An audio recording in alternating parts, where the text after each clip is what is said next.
Fala, meus amores do Pontalcast.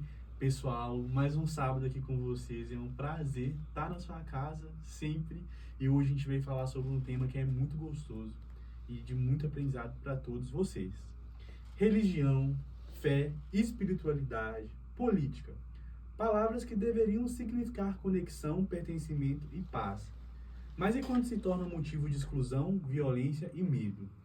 A história da humanidade é marcada por guerras travadas em nome do sagrado. Mas o que acontece é quando esse mesmo conflito se transfere para o nosso dia a dia, para olhares atravessados no transporte público, para piadas disfarçadas de brincadeira, para os espaços que se fecham para aquilo que é diferente. No Brasil, um país de múltiplas crenças, paradoxalmente, vemos crescer casos de intolerância religiosas. Religiões de matriz africanas demonizadas, expressões espirituais vistas com desconfiança e até mesmo práticas integrativas sendo rejeitadas por alguns setores mais conservadores. O que nos leva a temer daquilo que não compreendemos? Como podemos desconstruir o preconceito e transformar a fé em ponte e não em muro? Hoje no Pontalcast recebemos Alexandra Almeida para um mergulho profundo nesse tema. Que prazer te receber aqui hoje, Alexandra. Prazer é todo meu. Eu agradeço demais pelo convite. Nossa, eu fiquei muito feliz quando você aceitou esse convite. Eu pensei, gente, tem que ser a Alexandra, a pessoa perfeita pra gente falar sobre esse tema. Porque, gente, a Alexandra, pra quem não sabe, ministra o curso de Reiki. E eu fiz o curso de Reiki com ela. E é uma experiência. A gente vai falar sobre isso também um pouquinho no Pontalcast de hoje. Mas é uma pessoa tão sábia que eu falei, o pessoal precisa de ouvir um pouco de você. O nosso público do Pontalcast precisa. Então, Alexandra, vamos começar lá. Primeiramente, conta para os nossos ouvintes, para os nossos telespectadores, em que você é formada, conta um pouco sobre você. Bom, eu sou prioritariamente formada em História e Geografia, né? Estudos sociais, eu fiz estudos sociais com formação, com licenciatura para História. Posteriormente, eu vim a fazer a faculdade de Psicologia. Mas há 25 anos eu trabalho como terapeuta holística. Entre as várias terapias, eu sou mestra de Reiki, por isso ele fez curso, né, comigo. Sim. E há 18 anos eu sou formada em psicologia. Além disso, tem mais de 30 anos que eu me aprofundo em estudos variados de crenças, filosofias, religiosidades diversas. Eu acho que isso é importante para a gente que trabalha com um público diverso, exatamente para ter um melhor entendimento, um melhor acolhimento, né, das diferenças de cada um. Sim. Mas, primeiramente, Alexandra, antes de começar, explica para os nossos ouvintes o que é terapias holísticas.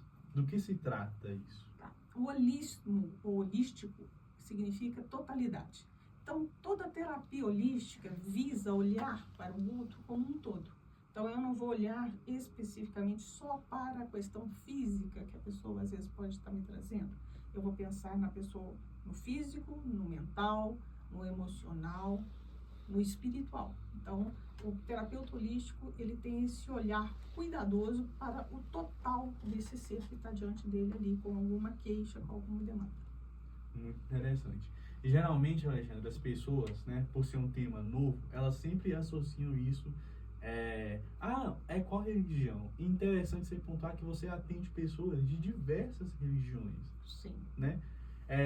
Conta um pouco para as pessoas. Porque as pessoas acham que é ligada a uma religião só. E não é ligada a nenhuma, né? Não. O terapeuta holístico, ele não se atenta a essa questão, né? O foco principal é esse cuidar do outro, independente da linha religiosa. Por isso que a gente atende um público muito diverso, né? De diferentes crenças, credos, paradigmas que a pessoa siga, sem críticas, sem julgamento, né? É acolhimento. Sim, legal demais. Mas então tá, vamos lá falar sobre as diferenças, que é o grande tema do nosso Pontalcast de hoje. É muito interessante falar, né, Alexandre, que no Brasil é um país tão miscigenado, a gente é tão visto por ser tão diferente, né, não é correto falar raças, né, nossas etnias são diferentes, nossas pensamentos, crenças, é um país que abraça tanto essas diferenças, só que essas mesmas diferenças que são abraçadas são motivos de causar tanta guerra. Por que você acha que no Brasil hoje as diferenças causam tantas guerras assim, sendo que é uma contraposição, né? É uma coisa que nos destaca, mas é uma coisa que nos rebaixa também, né? Eu acredito, na verdade, que nós vivemos não é só uma questão nacional, não é só no Brasil, é uma questão planetária, onde a gente vive culturas e criações, educações muito, o que a gente chamaria de bairristas, aquela coisa de você defender o seu território, sua crença, o seu modo de ver a vida, né? E essa coisa assim muito compartimentada, muito fechada num núcleo ou num grupo específico, que pode ser uma cidade, pode ser uma família, pode ser um grupinho de colegas, não importa. Você cria essa identidade e começa a acreditar que aquela identidade criada ali é a correta. Porque você foi criado dentro de um circuito onde a crença é que aquilo ali é que é o modelo correto. Então, qualquer coisa que contrarie este modelo é visto com estranheza, o que realmente é um paradoxo, né? E é uma ironia, porque de repente nós somos frutos de várias etnias. E ao invés de nós agregarmos isso enquanto uma cultura miscigenada e vivenciar isso com mais plenitude e mais tolerância e respeito mútuo, essa coisa que nós somos educados a ter mais estados de competitividade do que cooperação, isso está causando muito desses problemas. Eu entendo nesse sentido. Nós vivemos uma cultura que não foi articulada para a cooperação e para a paz. Sim. Então, isto gera muito desses conflitos desnecessários, né? E hoje eu vejo assim, essa questão da intolerância, né, religiosa ou de qualquer estirpe, elas estão tão desreguladas, estão tão assim desconfiguradas e desproporcionais que a gente precisa de rever isso. Uma educação para a paz, algo que possa, sabe, trazer de novo essa sintonia de visão de que somos seres do mundo, né? Sim. E como mundo, nós somos uma pátria única, um coletivo que precisa de se autocuidar. Sim, com certeza. Sim, isso é muito real. E, Alexandra, às vezes, na maioria das vezes, a gente pode pontuar essa intolerância religiosa como algo que é bem, às vezes, velado também, né? Às vezes as pessoas destilam isso de forma pública, como a gente pode ver, tantas, né, em outros países, pessoas de religiões diferentes sendo mortas pela sua religião, ou até aqui mesmo no Brasil, casas de matriz africana sendo invadidas, né? A gente pode ver muito isso, mas às vezes é de forma velada. Você acha que podia existir alguma política pública, algo nesse sentido para melhorar isso, mesmo sendo velado, assim? Sim, né? Eu acho que as piadinhas, né? Sim. Que às vezes estão lá na escola ainda, são coisas, às vezes dentro do próprio meio familiar, um comentário jocoso, né? Uma pireliazinha qualquer sobre uma religião, ou mesmo falar assim, aqui é a nossa, que é a certa, aquilo ali te leva para o inferno, né? Sim. Essas coisas, ou vai te levar para distante da fonte, dessa energia que a gente denomina Deus. Então, são várias questões que requerem um trabalho. Primeiro, eu acho que uma política pública, sim, que faça primeiro essa correção. Às vezes, infelizmente, não deveria ser necessário uma correção punitiva, legal, de repente prender, de repente exigir ressarcimento financeiro, mas é algo que nesse momento é um viés inicial para evitar de propagar ainda mais o processo. Sim.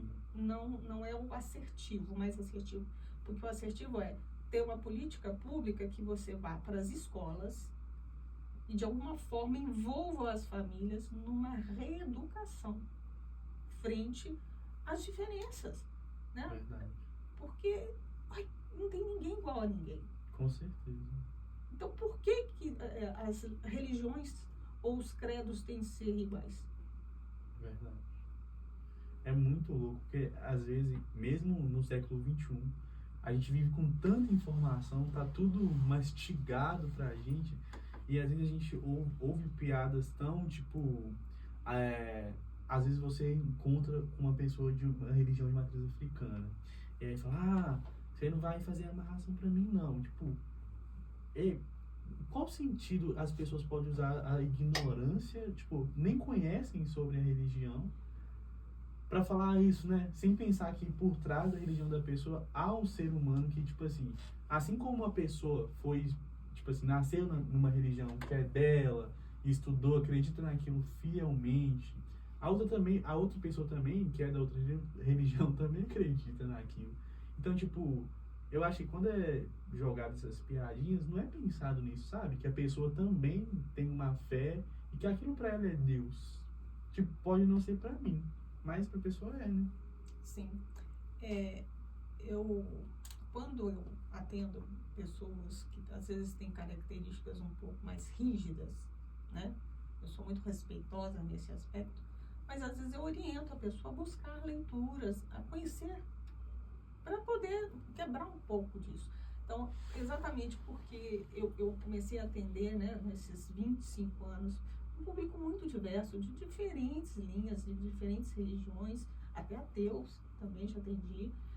Então, por uma questão de bom senso, né, eu passei a estudar diferentes linhas por conta própria, autodidaticamente falando. E para mim, é extremamente realizador e feliz quando você começa a estudar. Conhecimento é um negócio que realmente abre a sua cabeça para você entender que maravilhosamente todas estão falando a mesma coisa. Todas professam essa força, essa consciência, essa energia suprema que nos guia, que nos orienta, tenha ela o nome que tiver, né? Geralmente o habitual é Deus, mas que seja eterno, universo, fonte criadora, não importa. Todos professam uma necessidade de se vincular de novo a essa energia matriz primordial, criadora. E, na essência, todos buscam melhoria na qualidade de vida, nas relações e paz. Então, assim, é belíssimo quando você senta e estuda essas diferentes linhas. Porque aí você vê que não tem separatividade. A separação está na cabeça do homem. Verdade. Porque, na realidade, quando você vê todas as matrizes religiosas ou crenças, né, elas estão, na essência mais pura, falando a mesma coisa. Sim, que é essa auto-melhoria, né? Aí você busca por autoconhecimento. É muito bonito isso. Teve uma vez que eu estava conversando com uma pessoa, na verdade eu estava em um curso, né? E aí a pessoa fez a seguinte pergunta pra nós: quantas religiões existiam no mundo? E aí, tipo assim, todo mundo, às vezes a gente com a cabeça meio fechada, existem, sei lá, umas 100, 300. Aí a pessoa deu uma resposta muito sábia pra mim, que existem 7 bilhões de religiões no mundo. Porque, tipo assim, cada pessoa em si tem a sua visão, a sua vivência, a sua experiência sobre aquela religião. A gente pode ser nós dois de religiões cristãs, mas eu vou ter a minha experiência, você vai ter a sua experiência, eu vou ter a minha crença, eu vou ter a minha opinião sobre aquilo. Às vezes é um mesmo versículo da Bíblia, eu vou ter uma visão, você vai ter outra visão. Então eu achei muito bonito isso, que me ajudou a ler, tipo, ninguém é igual, e o quão bonito é essa diferença, essas percepções. Ao invés de brigar sobre a minha percepção uma, a sua é outra, a gente pode, tipo, uni-las, né? Complementar uma a outra, tipo, trocar essas carteirinhas. Então eu achei muito legal essa frase dessa pessoa muito sábia. Muito bacana. Alexandre, algumas práticas, né, holísticas, como o Reiki, hoje estão sendo colocadas no SUS, né? Como terapias holísticas e complementares. Sim. Inclusive, é até uma especialização da enfermagem hoje, né? Práticas holísticas e complementares. Mas muita gente ainda tem preconceito com isso. A expressão, na verdade, são práticas integrativas, né? Isso, práticas integrativas e complementares. Uhum. Aí muita gente tem preconceito com isso ainda. Gostaria que você falasse um pouco pra gente. E isso é bem recente aqui em Itabira, né? Sim. Não só em Itabira, né? Em várias das cidades ainda no Brasil. As práticas integrativas complementares que usam terapias alternativas, técnicas, como é o caso do Reiki e outras, são de uma composição um pouco mais holística, que é exatamente esse olhar mais cuidadoso com a totalidade do ser, né? São práticas, às vezes, milenares. Então, assim, existe ainda muito pouca divulgação sobre realmente a essência dessas técnicas, como se elas fossem algo assim meio magístico, meio charlatão, né? Uma coisa meio charlatanista, né? Ainda tem muito mais por quê? Porque a gente veio também de uma escola muito cartesiana, que buscou mais uma linha científica de comprovação das coisas, e isso é muito correto, não há problema. A questão é acreditar que terapias, técnicas milenares não têm sua ciência.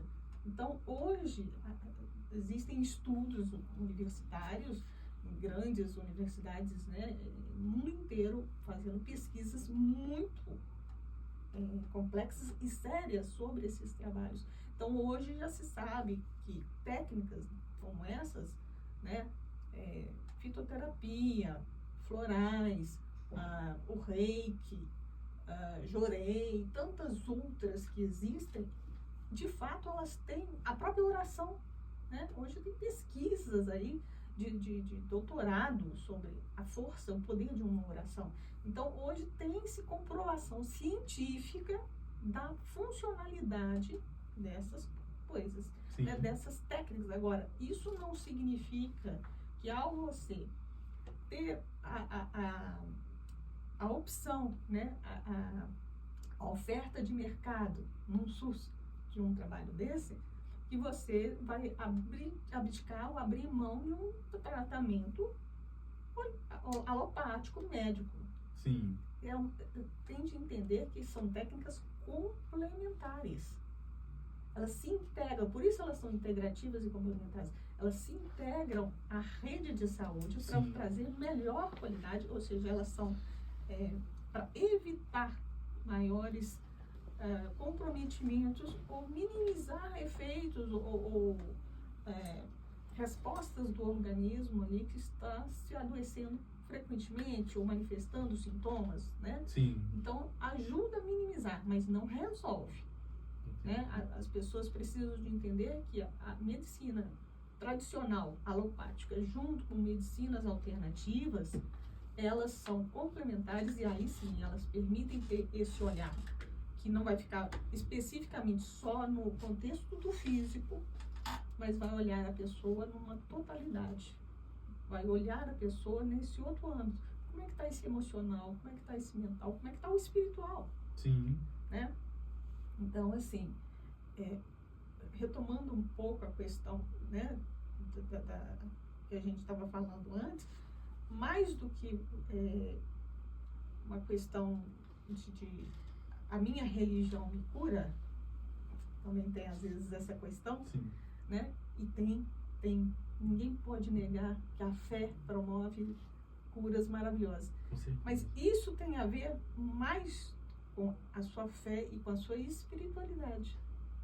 E fé e espiritualidade é essa identidade pessoal, é o que a sua amiga falou lá no curso, né? De repente são 7 e tantos bilhões de, não diria religiões, mas de espiritualidades, que são caminhos de busca individuais. Verdade. E aí, hoje a gente tem essas técnicas que não são necessariamente espirituais, Sim. não seguem necessariamente uma religião, mas podem ter sim esse respeito ou esse caminho do meio de comunicação com a espiritualidade de cada um. Então, o Reiki e tantas outras técnicas não estão coligadas a nenhuma religião, mas vão ter esse olhar cuidadoso com a sua jornada espiritual. Entendi. Muito legal. E aí a gente tá falando sobre Reiki, mas bora explicar pro pessoal o que é Reiki. Que a gente tá falando, eles devem estar pensando, o que é isso? Sim, Então, Reiki é uma técnica de reequilíbrio, de harmonização. Foi, vamos dizer assim, canalizada ou trazida por um japonês chamado Mikao Usui. E o Reiki, vamos dizer assim, são duas palavras japonesas, Rei e Ki. Rei significa energia universal e Ki é a energia do corpo físico.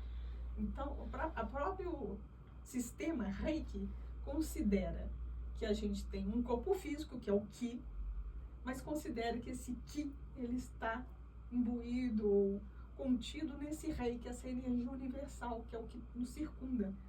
E aí, quando existe um desalinho entre essas duas forças, muitas vezes eu vou criar um sintoma no meu corpo. Sim. Que vai se tornar um adoecimento.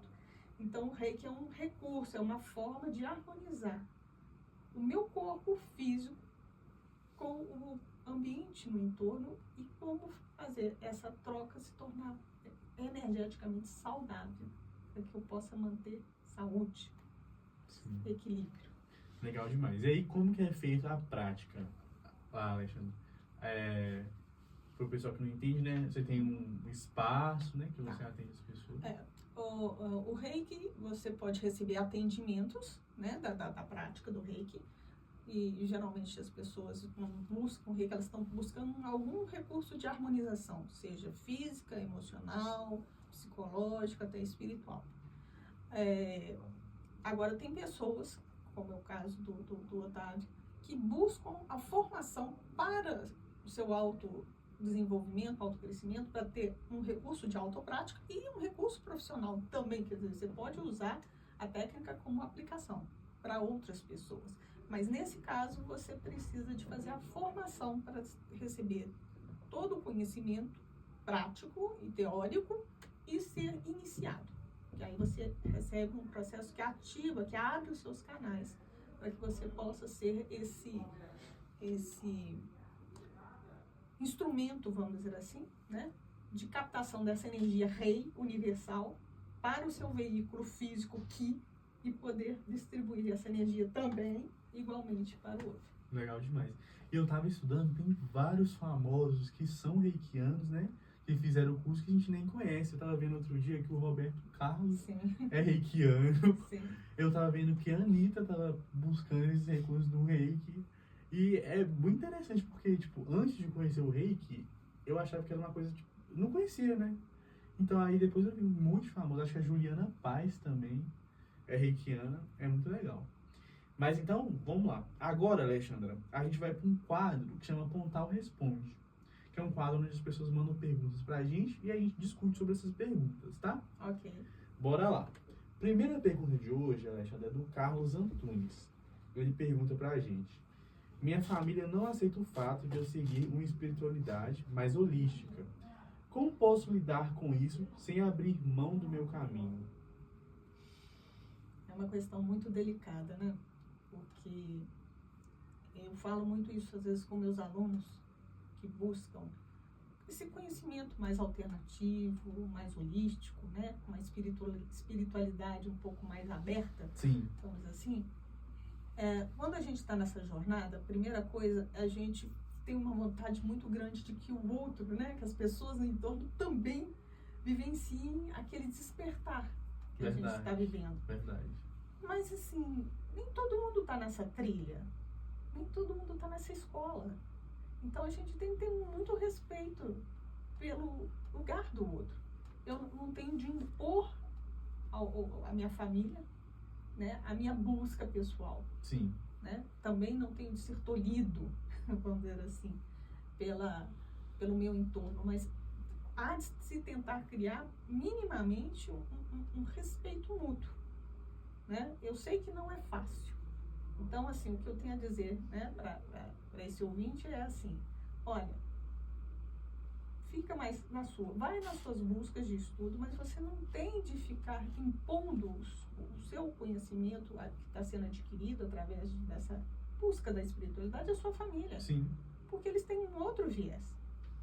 Então, respeite, né? Você pode, quando eles estão vendo que você está indo para um outro local, você fala assim, olha, é a minha jornada, eu queria que vocês tentassem respeitar. Né? Eu não vou ficar impondo o que eu acredito, a minha linha para ninguém, mas eu vou pedir para vocês pelo menos me respeitem. Sim. Né? Mas sem criar esse atrito. Com certeza. Legal demais.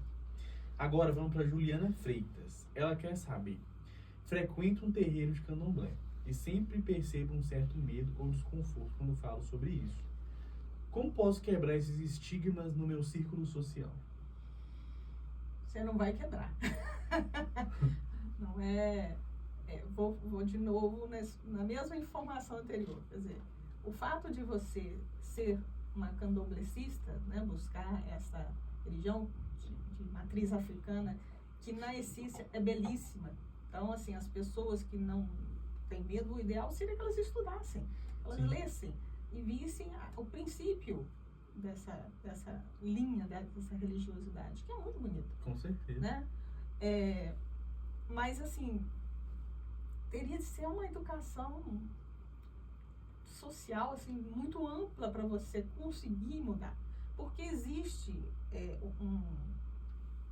como é que eu vou dizer, uma crença de que toda pessoa que mexe com a área do candomblé tem conhecimentos que podem fazer o mal para o outro, através de trabalhos, através de amarrações, né? Sim. A gente, no imaginário coletivo, é isso que rola.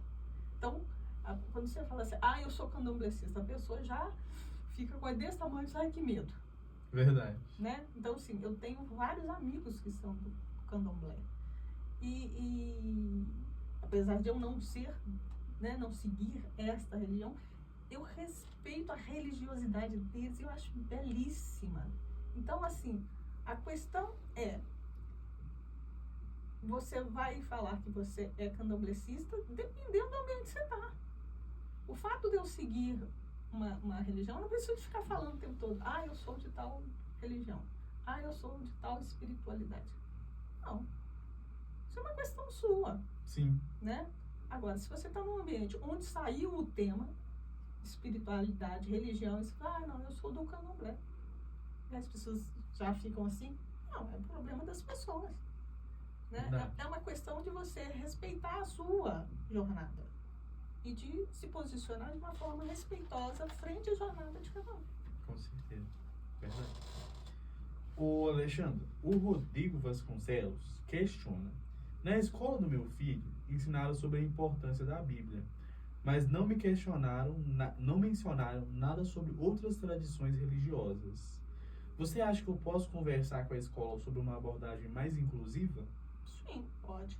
Agora tem de ver qual é a matriz dessa escola, porque também tem escolas, aqui em Itabira, nós temos escolas que são de matriz católica, por exemplo. Sim. Então fica complicado você exigir de uma instituição que já segue uma linha que ela mude seu princípio.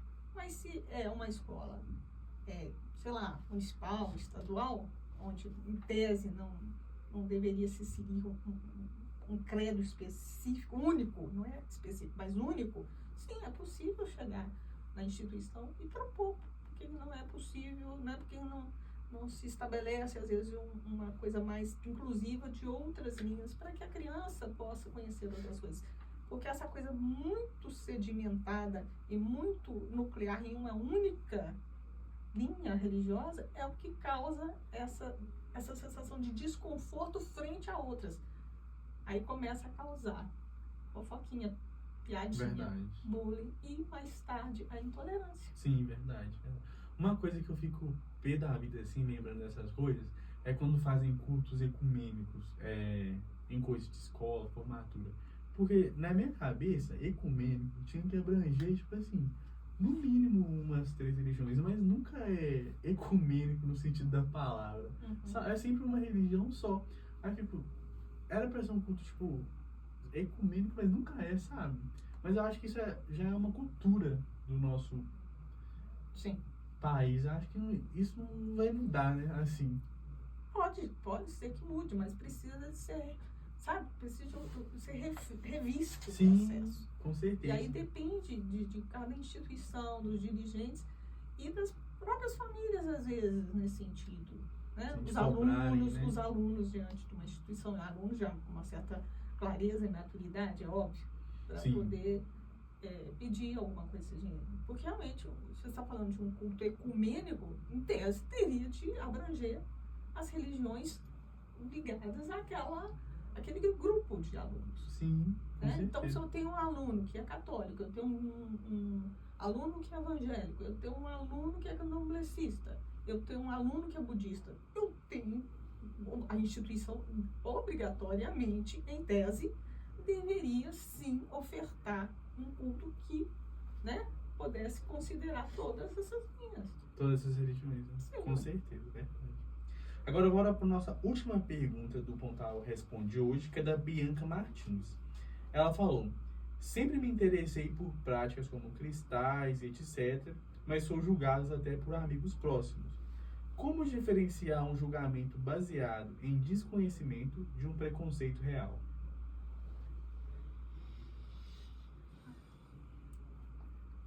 Ficou um pouco confuso para mim, mas assim,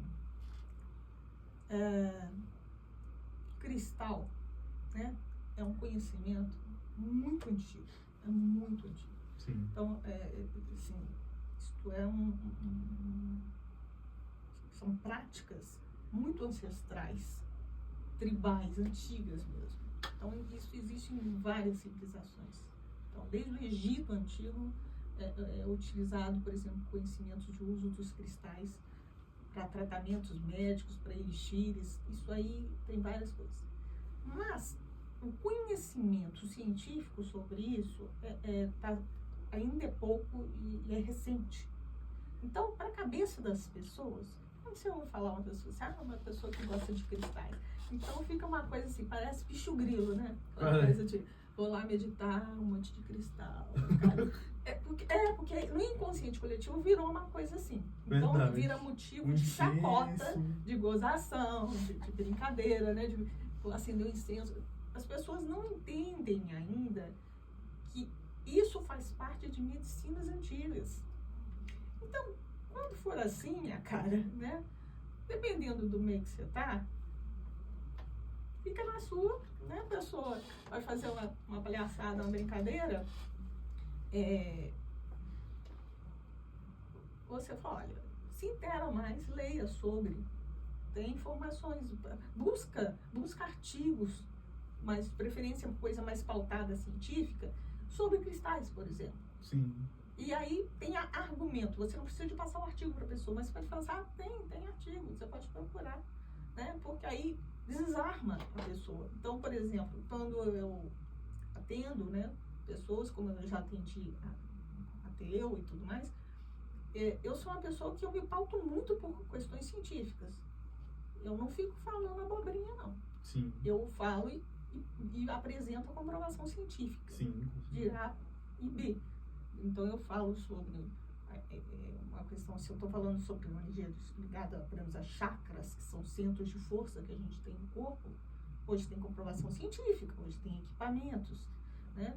A questão da oração, hoje tem uma série de pesquisas em universidades, inclusive no Brasil, na USP, tem pesquisas sobre o poder da oração. Então, quer dizer, a atuação de um cristal hoje também tem algumas pesquisas, como eu disse, são poucas, tem muita coisa, mas ainda é recente. Sim. Então, vai demandar algum tempo até isso se tornar algo acolhido e admissível entre nós. Sim. Né? Então, é paciência, né, cara? É saber com quem que você está falando também, porque não adianta você falar da sua espiritualidade, sua busca, para qualquer grupo, para qualquer pessoa, porque você jogar pérola aos poucos. É verdade. É com certeza. Às vezes a pessoa nem vai querer ouvir, ela, tipo assim, tá julgando por julgar, né? Assim, só pra... A ideia é fazer a chacota. Às vezes a explicação vai entrar no ouvido e sair do outro. Uhum. né? Mas então tá, esse foi o Pontal Responde de hoje. Se você quiser a sua perguntinha aqui respondida por nós, lembre de me enviar no Instagram ou pelo WhatsApp da rádio, ou mandar no nosso direct, viu, pessoal? Esse foi o Pontal Responde de hoje. E agora, Alexandra, lendo nesse Pontal Responde, uma pessoa que não quis ser identificada mandou um relato lindo. Geralmente, a gente tem um quadro que chama Bate-Volta. Só que hoje eu resolvi trocá-lo por esse relato, que eu achei muito lindo, que mandaram pra mim. Aí, pra não identificar a pessoa e tal, eu fui lá e dei uma mudada no contexto, só pra ela não se sentir exposta. Sim. Né? Bora lá. Vou ler como se fosse uma história, tá? Dona Celeste nasceu e cresceu no subúrbio do Rio de Janeiro. Desde pequena, ouviu o som dos atabaques no terreiro de sua avó. Um som que embalava sua infância como uma canção de acolhimento. Aos 7 anos, viu sua avó riscar o chão com pemba branca e preparar os banhos de ervas, que afastavam as dores do corpo e do espírito. Para ela, aquilo era sinônimo de amor, mas nem todos viam assim. Na escola, quando contou que sua avó era mãe de santo, sentiu os olhares mudarem. Os cochichos começaram. Macumbeira, diziam baixinho quando ela passava. Uma professora, certa vez, ao notar um colar de contas no pescoço da menina, aconselhou dizendo: "Isso não agrada a Deus." Celeste não entendeu. Como poderia não agradar? Não era Deus quem guiava sua avó nos trabalhos de cura? O tempo passou e ela aprendeu a esconder a sua fé. Deixou de usar branco nas sextas-feiras, trocou suas guias por um simples cordão de prata.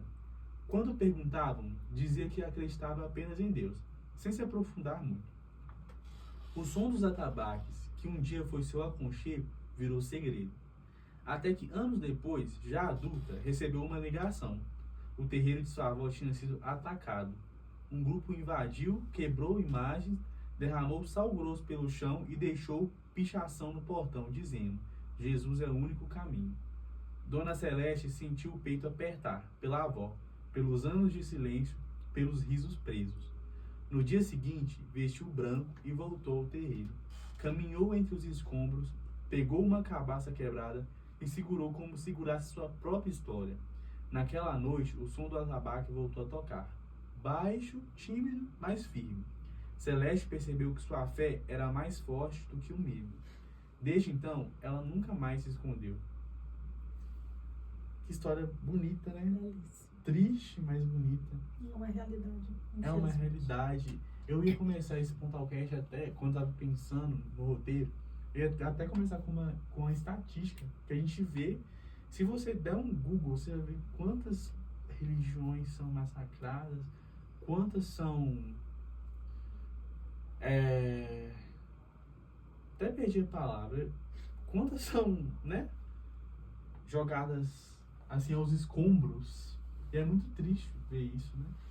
E muito triste ver que pessoas abdicam da sua própria fé para poder ser incluída em um grupo social. É muito triste, né? Falar sobre isso. Mas é uma realidade muito viva, né, Alexandre? Nos dias atuais. Infelizmente, sim. Mas então tá. Essa foi a história de hoje. Resolvi trocar o bate e volta. Mas então, bora para as últimas perguntas do pessoal aqui. Então tá. Alexandra, como você acha que nós podemos educar as futuras gerações para crescerem livres de intolerância e abertas à diversidade? Tendo em vista esse mundo que está cada dia mais tecnológico, com inteligências artificiais, com as coisas mudando. Como que você acha? Eu acho que nós estamos precisando voltar a ser criança. Criança em si, elas brincam entre si, não estão nem aí para saber de que religião são, se os pais têm partido político ou não, não é isso? Sim. Então, acho que está faltando um pouco mais de leveza, sabe? Um pouco mais desse estado mesmo, de você voltar a ter uma essência mais pura. Isso é uma questão, eu bato muito nessa tecla, educação. Então, isso tem de partir de alguma forma do meio educacional. O ideal seria de dentro das famílias, mas as famílias já vêm com uma série de questões muito arraigadas, né? Então, é preciso de ter uma determinação legal, institucional, de inclusão, nesse sentido, Sim. de tolerância, projetar isso nas instituições educacionais, para que isso se torne um senso comum entre as crianças. Essa questão do respeito, da tolerância, para elas levarem essa informação para a família. E para que elas, nas suas famílias, também, quando elas tiverem as suas famílias, possam continuar com essa educação. Sim, verdade.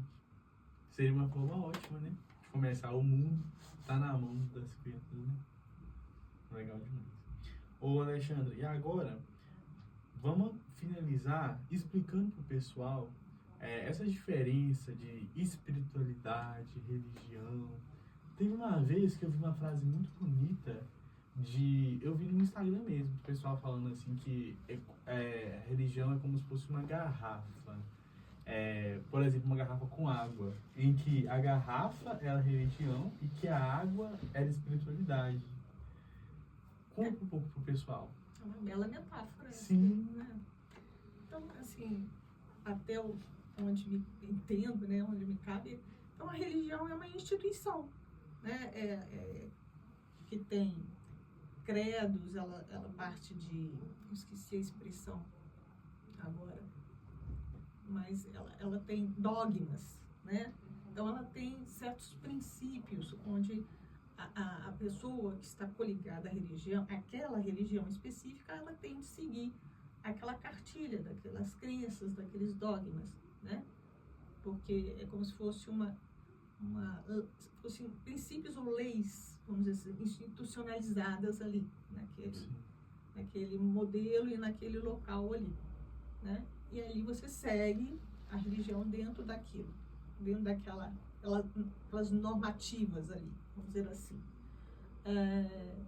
E tá tudo bem, se você quer seguir esse processo. Só que a religiosidade, vamos dizer assim, ou a espiritualidade, que está ali também, que ela está o tempo todo inserida nessa questão institucional, que é a religião, ela não fica submetida ou subordinada exclusivamente à religião, né? Ou seja, você encontra a espiritualidade em qualquer caminho. Sim. Porque nós somos fruto de um meio espiritual, né? A gente,